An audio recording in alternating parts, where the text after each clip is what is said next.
Почитувани, парламентарното мнозинство, предводено од СДСМ, го усвои законот за управување на отпад, со што се забранува увоз на отпад кој се користи како извор на енергија.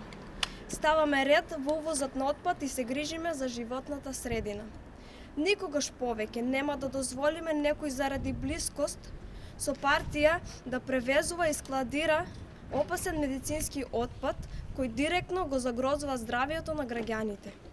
Но пратениците на ВМРО ДПМНЕ, иако лажно велеа дека се загрижени за животната средина, не го изгласаа законот за управување со отпад.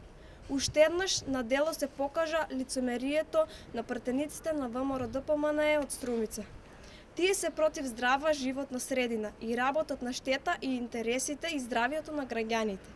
ВМРО ДПМНЕ е најодговорна за скандалот со несоодветното складирање на опасен медицински отпад во фирмата Екоклуб која е блиска до нив. Граѓаните ја гледат разликата меѓу одговорното работење на СДСМ и деструкцијата на ВМРО ДПМНЕ. Затоа на 12 април ВМРО ДПМНЕ и Христијан Мицковски ќе загубат, а најубедлив пораз ќе имаат токму овде во Струмица.